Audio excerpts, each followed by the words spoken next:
Well, it's funny. I came to Napa Valley back in the mid '90s. My first harvest here was 1994, and I really just moved here because I love Northern California. I love the beauty of the place. I was getting into wine, and I just sort of had this harebrained idea that, I wanted to live here and figure it out. And so I moved up, started working in the cellar. I ended up going back to UC Davis and getting a master's degree, and really just one of those right place at the right time kind of stories. I mean, I started working as an assistant winemaker at Harlan Estate back in 2000, and then pretty quickly became the winemaker at Cervantes Family Vineyard, worked with them for a couple of years, helped them finish building the winery. And but anyway, had a couple of kids in a couple of years, and Annie, my wife, and I, she's a viticulturist, That's cool. we just started asking each other, like, what are we really doing? Where are we going? And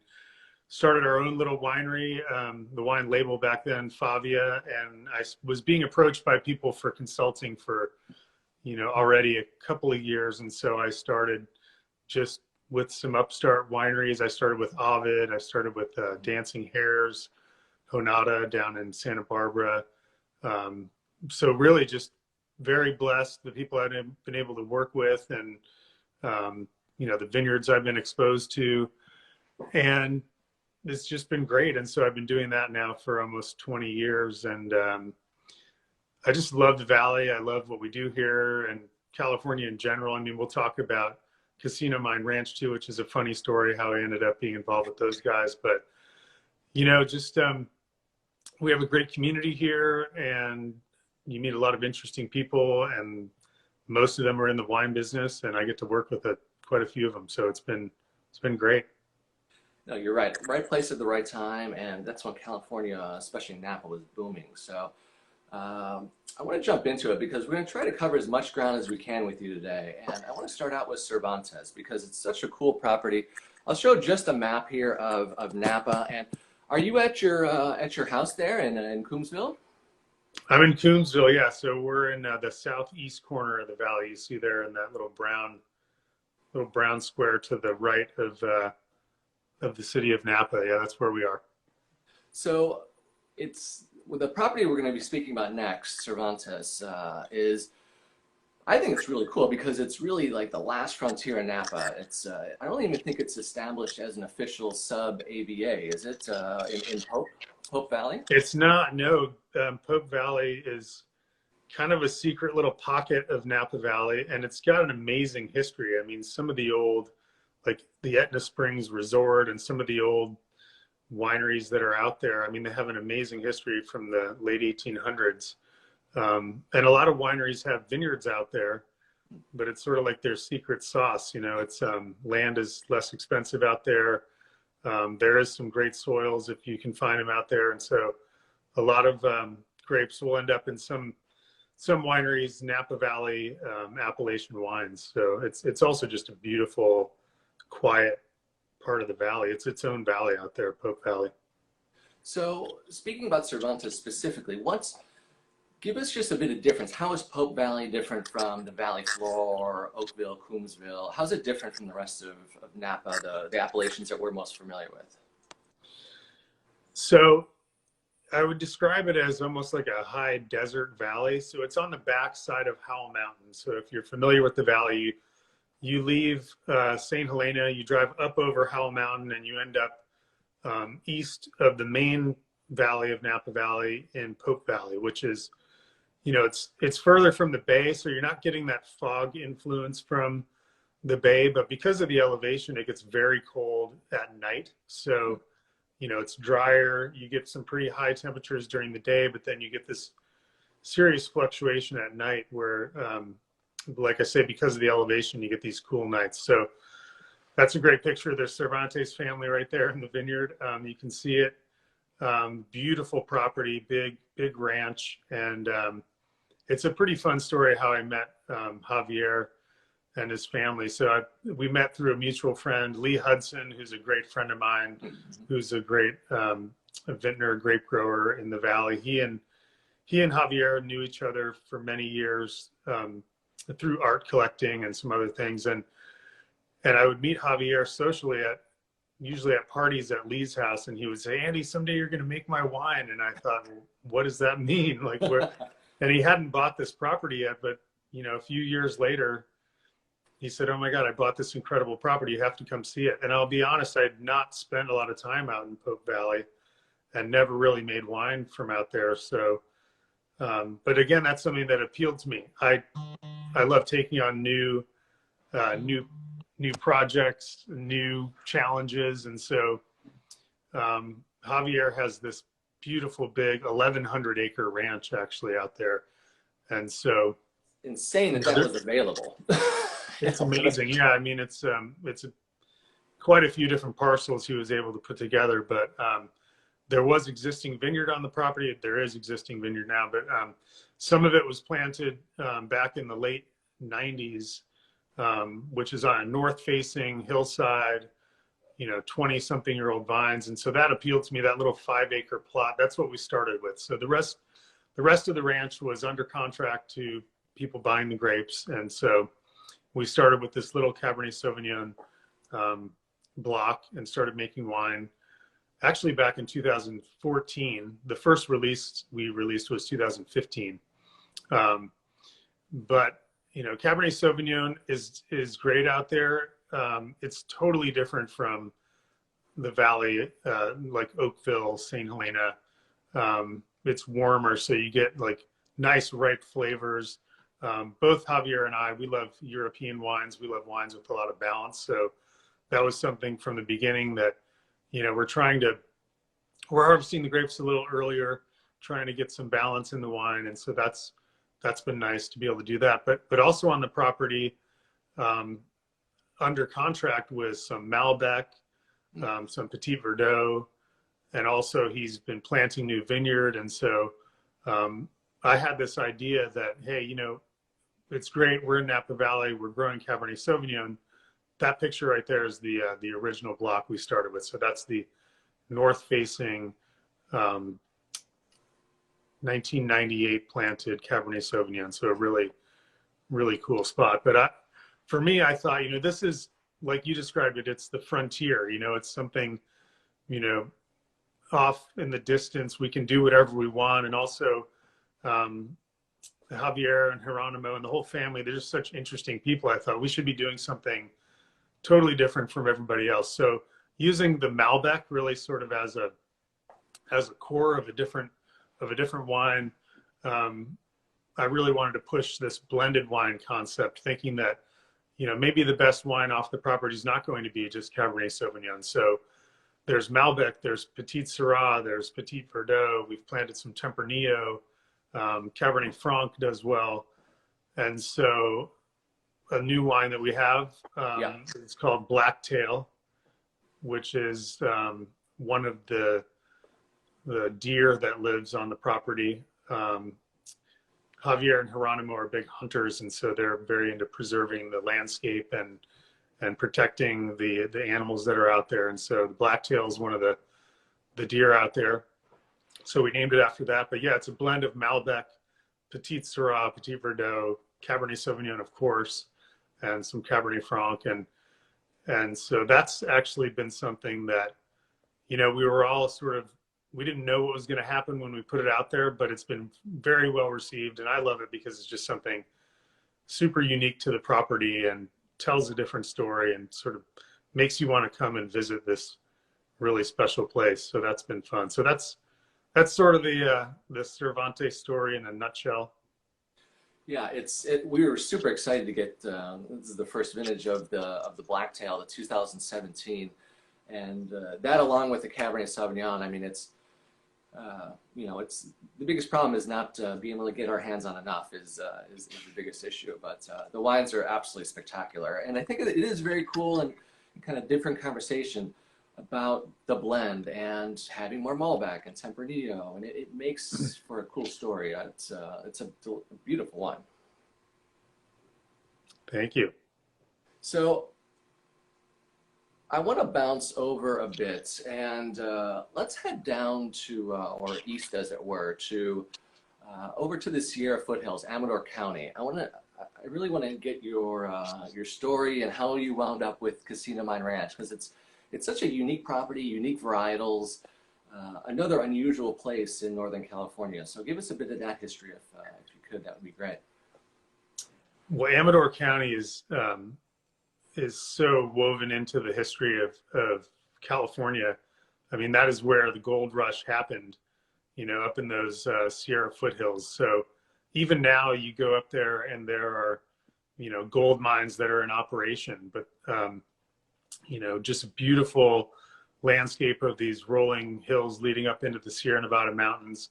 And if you drive along Highway 49, you see all these little mining towns, which are, now just little cute hillside towns. And if you go up into the Shenandoah Valley, which is where Casino Mine Ranch is, there now, it's funny because I'd gone there 25 years ago, and there were some vineyards, and there were, some of the old time wineries making, Zinfandel and some Italian varieties and Barbera and stuff.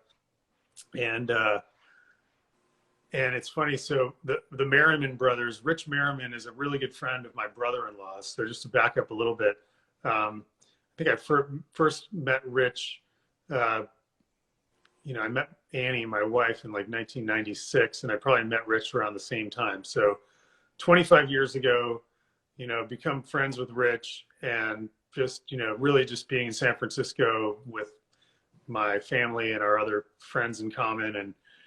And Rich said, "Oh, you and Annie need to come up and see this property that my family's had, forever. We're thinking of doing a vineyard." So we drove up there, we had a look, and I think it was a walnut orchard at the time, these beautiful rolling hills. You see the picture right there.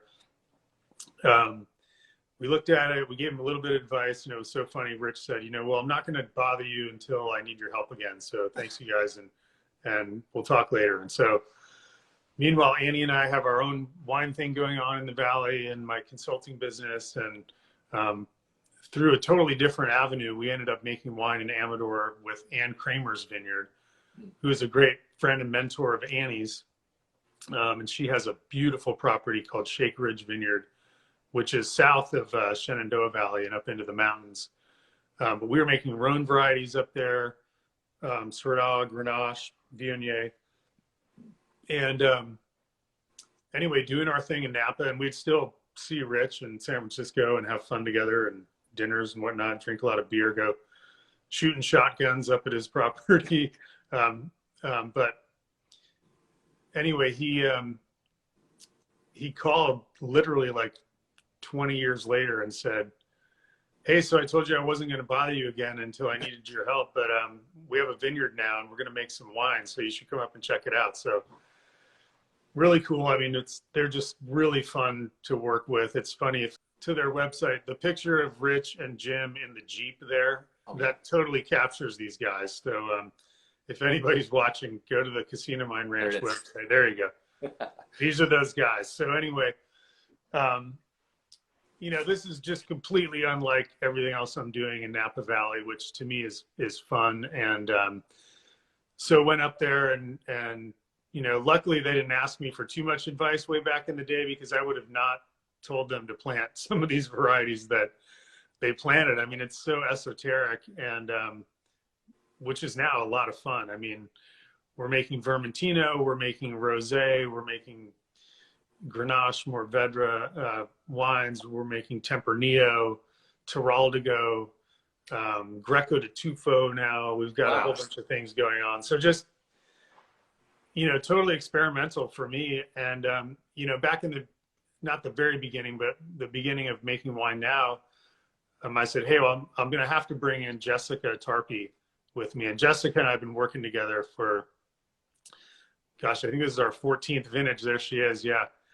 So Jessica and I have been working together very closely for 14 years. And I said to Rich and Jim, I said, if I'm going to do this, I need Jessica involved, because she's going to be leading the charge. So Jessica is the winemaker. I'm the consulting winemaker, and she is so awesome. She's very tuned into the details, very in tune with the winery. This is the photo of us right there is this was us years ago playing around with Zinfandel. The Zinfandel showed up on the same day as our Cabernet Sauvignon from Coonsville. So you see in our right hand a cluster of Cabernet Sauvignon, and in the left hand is a cluster of Zinfandel. So that shows you how different they are. But that's insane. Anyway, Casino Mine Ranch is so much fun because these are wines that are very accessible, and they're just so delicious, and again, different from what we do in Napa Valley. But every time I open a bottle with people, they love it because it's something you can enjoy with a meal, enjoy with your friends. And like I said, we're making white wines. We're making a Vermentino, a Greco de Tufo.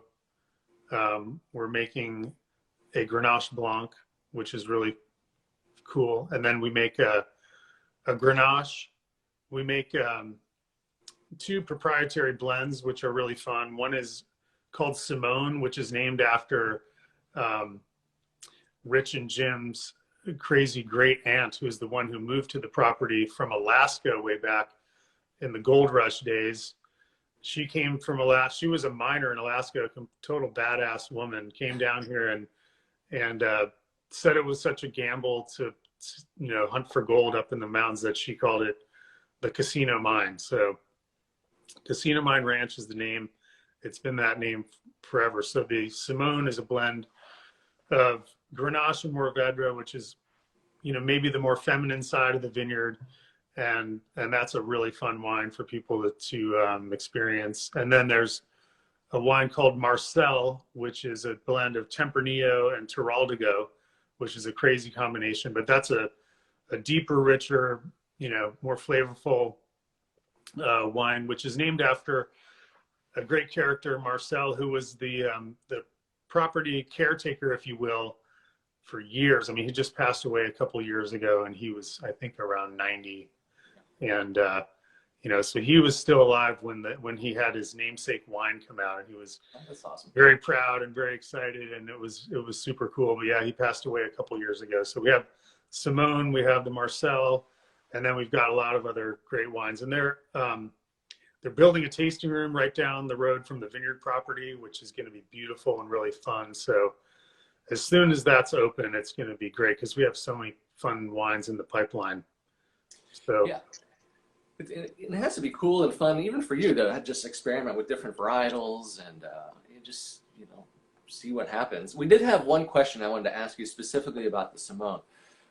We had a question about co-fermenting, and why did you decide to co-ferment the varietals on the Grenache and the Mourvedre for this wine specifically?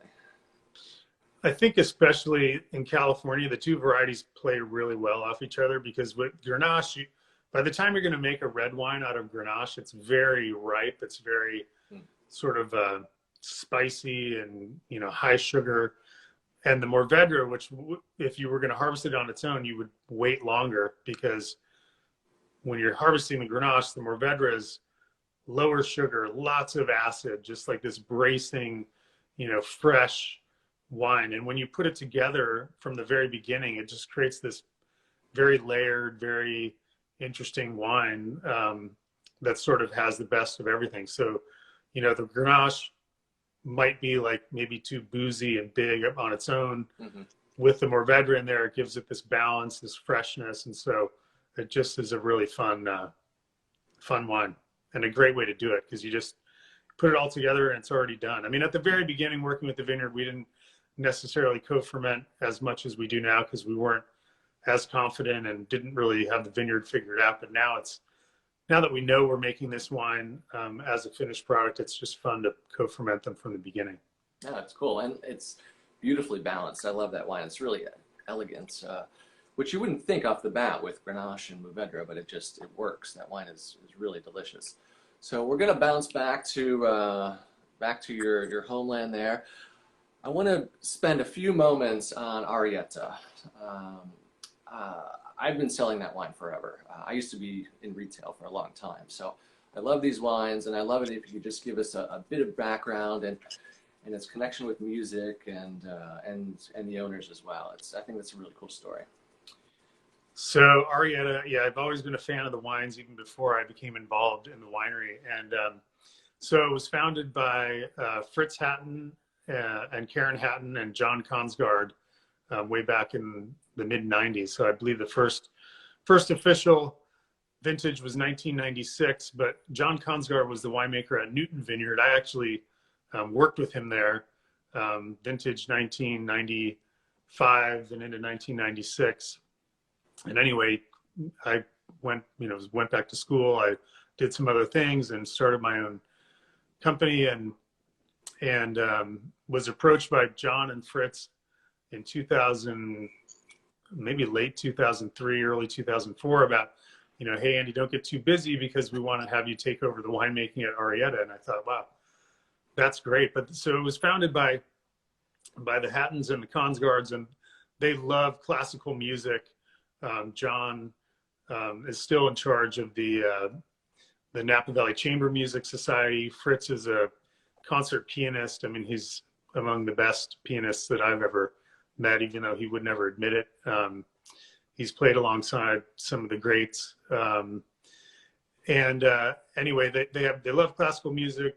They love wines, especially from the right bank of Bordeaux. And so the original Arietta wine was just one red wine, and it was a blend of Cabernet Franc and Merlot from Hudson Vineyards, which John and Lee Hudson are great friends, going back a long time. And Lee was the one who planted the grapes for John, thinking that they could do something really special on the Hudson Vineyard using those two varieties, Cabernet Franc and Merlot. So it started with that wine. It pretty quickly extended into varietal Merlot, which we still make, which is just awesome off the Hudson Vineyard. I mean, Hudson is down in Carneros, so closer to the bay, cooler temperatures. There are some rock outcroppings of that red volcanic rock that you find in Napa and in special places. There's just a couple of spots like that on Lee's ranch where he planted the Cabernet Franc. And besides that, so on the right-hand side of that image, that's the H block, which is Cabernet Franc on this little outcropping. And then there's a little avenue, and on the left, that's the I block, we call it, which is the Merlot. And so more clay soils there. So beautiful proximity to the bay, great soils for these varieties. And now that we're at 2021, I mean, these vines are, in their mid 30s, which is pretty awesome in Napa Valley. I mean, it's pretty rare to find these old vines, and they're just cruising. I mean, they produce just the right amount of fruit. Canopies are still healthy. The complexity of the wines is amazing off these old vines. And so what we'll do is, for the H block, which is our sort of flagship wine, we'll harvest the Cabernet Franc, and then we'll harvest the top of the Merlot block together, and we co-ferment that, and that becomes the core of the H block wine, which is just amazing. That's usually about 70% Cab Franc, 30 Merlot, and then we make a varietal Merlot from the rest of the Merlot block and an adjacent little block there. And then sometimes we'll blend in a little bit more into the H block. But so the lineup is the H block, which is Cab Franc, Merlot, the varietal Merlot, which for me it's the most exciting Merlot that I work with. It's because the old vines, the clay, the proximity to the bay, you just have this fruit purity, this just energy in the wine that it's beautiful. Then we make a Cabernet Sauvignon mainly from Coonsville. We love the cooler parts of Napa for Arietta. You get more of a, European sort of flavor to the wine, which we love. So Cabernet Sauvignon.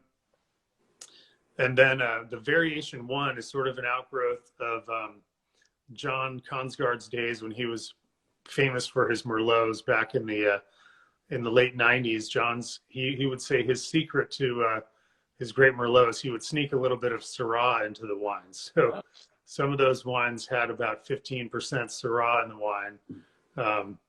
And so with variation one, which John started, I believe the first vintage might have been 2000. I could be wrong. It might have been 99 or 98, but John said, "Hey, why don't we just forget the 25% rule, and we'll blend in however much Syrah we want in the wine, and we'll call it variation one." So um, the early years were, 30%, 40% Syrah. I'm sorry, Merlot, and the rest was Syrah. Now we're usually about 55% Syrah and more Merlot, and 45 Merlot in the wine, just to differentiate the wine a little bit more. And those two varieties grow so well on the Hudson Vineyard. I mean, Carnero Syrah is fantastic. It loves a lot of the same things that Merlot likes in terms of the clay soils and the proximity to the bay there. And when you put the two varieties together and co-ferment them, it's a similar thing in terms of the Syrah having this like dark, brooding energy, and the Merlot having more of a fresh kind of feel to it. You put them together and it just creates this really interesting wine.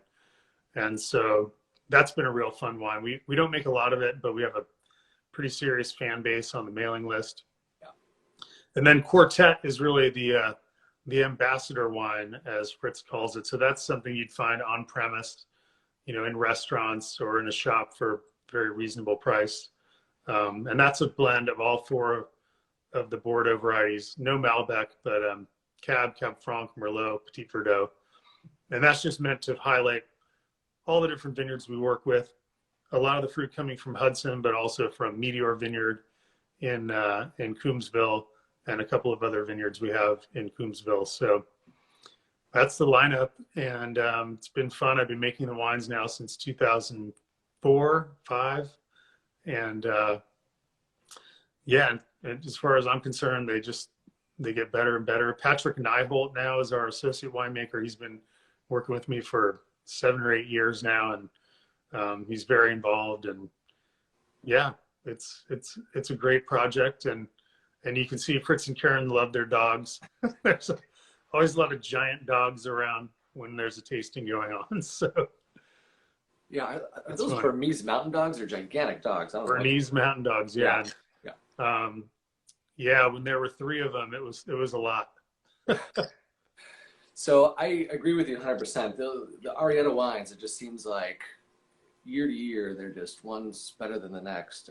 And I love the range. And like you said, the complexities and the variation one with the Syrah. I always loved Syrah, especially high percentage blend Syrahs out of Napa. I think they're really underappreciated out there, but the wines are just spectacular. So we are at about a half an hour in. So I did want to just ask you just a couple follow-up questions before we disconnect here for today. But I'll flip through too, see if there are any comments as we talk, Andy. But everyone, just such a hot topic of conversation about the weather, the climate, drought, fires. Give us just, I know last year was a very difficult year, but give us your outlook on 2021 and how things are looking just as an overall summary. Well, climate change is real, and we're living it every day here. Last year was pretty tough with the fires being so close to us. This year, there's plenty of that going on elsewhere, but knock on wood, in Napa, we seem to be, having a pretty nice summer. The temperatures have been really nice. It's, we are in a drought. The water situation's pretty dire here, but the vines kind of figure that out on their own. If you go out in the vineyard, they just have the right amount of fruit on them. And it's funny, we're picking today. We have Sauvignon Blanc coming in today for a couple of clients of mine, and also Casino Mine Ranch. We're making a tiny bit of sparkling wine, and those grapes are coming in today as well. So that's cool. Harvest is starting. It's a beautiful day. I'm always optimistic. So even last year, I think that's what got me into what got me through harvest last year was just my optimism. We made wines for most clients unless the vineyard was right near the fire. And I liked the wines we made last year. So, but in terms of where we are right now, I think 2021 is going to be a really nice vintage. There's not a lot of fruit because the vines know there's not a lot of water, so they don't put out a lot of fruit. But it should be pretty concentrated and pretty balanced. And yeah, I mean, we're farmers, so we have to adapt to whatever the climate's giving us. And you know, we're learning how to use water better. We're learning how to train the vines differently to deal with more of these heat waves. And but the crazy thing is, we've been talking about this for more than a decade, and for me, like the vintages have been very exciting over the past 10 years. And so the vines seem to adapt, and we need to adapt, and we're doing it. Thanks, everybody.